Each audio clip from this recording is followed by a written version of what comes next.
Welcome to Noise News. I'm Dani. And I'm Josh. Attention, all seniors. There will be a mandatory meeting on Wednesday, November 13th, 2013 at 2 o'clock for all seniors. Foreign exchange students planning on graduating and PSEO students, this will allow you to order your cap, gown, tassel, and diploma. Please see Ms. Sorensen in the office or email her if you have any questions. Hey, guess what, Josh? What? There will be a representative coming from North Hennepin Community College today in the lunchroom at 11. That's so cool. In other news, the Book Smart Service Learning Group has gotten Scholastic Book Fair to come to the school from November 7th through the 13th, which will be open before, during, and after school and during conferences. If you want to pre-order the new Diary of a Wimpy Kid book, there are forms in the book nook. You can turn the forms into Miss Lures or Miss Chido. Thanks, Josh. I can't wait to get more books. And now I would like to introduce myself. My name is Sophie and I will be the new weekly sports anchor. As for sports, the girls' soccer banquet was last night, celebrating the official end of the season. Wrestling captains will be holding practices on Mondays through Thursdays from now until November 15th. On Friday, November 1st, there will be a team get-together where the boys will be playing pin guard, dodgeball, and e-pizza. It's free and no experience is needed. If you go to attend, you will need a shirt, shorts, and tennis shoes. If you want more details, contact either Sam Rogers, Joey Chapin, Stefan Sulfrank, Joel Galvin, or Mr. Reither. The winter sports meeting is coming up soon. This meeting is for girls and boys basketball, boys wrestling, and will be held at Spectrum High School on Monday, November 4th at 6:30 p.m. All student athletes wishing to participate in these sports and at least one parent must attend this meeting, which will include a meeting with the coach. Sign up now using online forms on the Spectrum website under the activities menu. Are you interested in boys swimming? There will be a brief informational meeting on Thursday, November 7th at 2:55 p.m. in the comments. Mark your calendars and plan to be there. Congratulations to Kayla Zimmerman, Becca Peterson, Brittany Waterhouse, Elizabeth Hackbarth, Marissa Keek, Emily Nelson, Mariah Navanti, Christina Grasso, Haley Hagan, and Zach Anderson for making it to state in cross country. They will compete on Saturday at St. Olaf College. And keep an eye out for those basketball open gyms, which have already started. Thank you. Hey, that sounds like a lot of fun. There will be a bake sale benefiting the baccalaureate service on Friday, November 1st during all lunch periods. Now here's a story on activities from Megan. Have you ever wondered why people are in sports? Or what drives them to work up a sweat?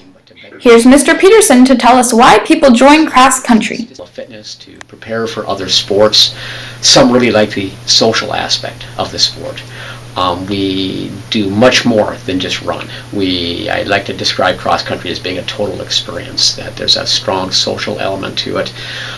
There's a challenge element to it, where each of the young men and women are going to be challenged to do something that's probably beyond what they've done before in their life. So that's why cross country is so popular. According to Mr. Peterson, some people prefer other sports based on the different elements of that sport. Let's hear from some students on why they chose certain extracurriculars. Because I really enjoy playing it, and it's really nice to be with people and make new friends. So my favorite thing is probably getting together as one team and just kind of all being positive and cheering each other on. I'm in soccer because I really love the game and I love getting together with the teammates. They're like a favorite part is how you can go to any of the girls and they'll understand your situation because they all play the game. I'm in choir because I like to sing. I like meeting new people and learning the new songs. Yeah. Here's the scoop on teen drivers from Gwen. It sucks. It's a really bad day. People get hurt, they can die, and it's stupid. Although texting and driving is illegal, many people decide to disobey the law and take lives in the process. Just a few months ago, my friend Dylan was driving out of a cemetery and he was texting his ex-girlfriend. And right as he pulled out of the cemetery, a semi came around the corner and hit the front of his car, and he spent 3 days in the hospital and died. Some people think that others can handle texting and driving. I think texting and driving is okay sometimes, like depending on who you are. Some people can handle it and they're safe about it, but other people are just really distracted and that's how really bad accidents can happen, but some people can do it. I don't know. Other people do not agree. Texting and driving is bad because it's very distracting, like whenever you're driving and then suddenly feel asleep, you automatically want to go, oh, I want to check that. But whenever you pick up your phone, your eyes aren't on the road, and so suddenly a little bunny or a kid runs out and you run them over, and oh well, unsafe. Yeah. In 2012 alone, there were over 11,000 deaths reported due to texting and driving. Texting and driving has claimed many lives, and it's against the law. Why risk it? The choice is yours. This is Gwen, signing off. That sounds like a lot of fun. Well, that concludes our show for today. Thanks for watching Noise News.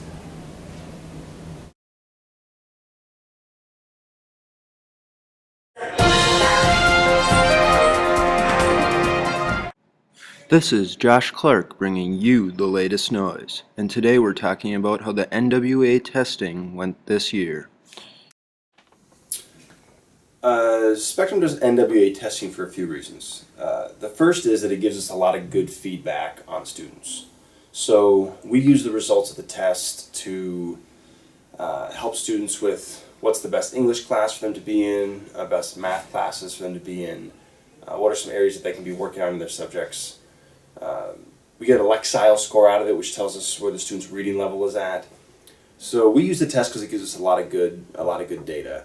But there's also a component that our authorizer, Volunteers of America, they require us to give the test. And so that requirement's actually going away. So this is the last year that we are required to give NWEA. So there is some discussion as to whether or not we're going to give it in the future, or maybe choose some other way to gather some of that data. But that's, in a nutshell, that's why we give the test. So, how did the testing go this year? This is probably our best year of testing from a technology standpoint. It takes a lot of machinery to get 525 kids tested and on the computers. It requires a lot out of our servers. We have to be moving kids in and out of classrooms, and it's a bit of a disruption to the academic day at times. But and every year there's kind of some technology glitches that happen. But this year it was probably our best year in terms of technology issues, with the exception of the first day. We got some things figured out. After that, it went really smooth. So those are the main struggles with the testing then?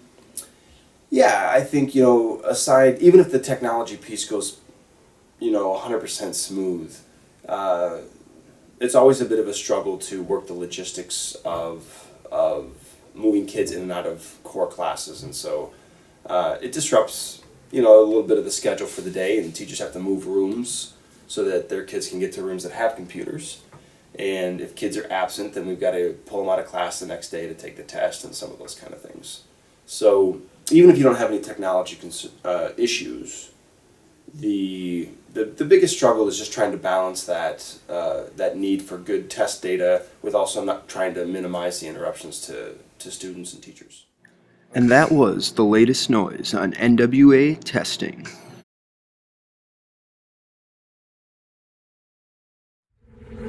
Bring in the noise, bring down the house. We came here to turn the party out. Say, come on, let's raise the roof. And in the roof, that we can get loose. Y'all bring in the noise.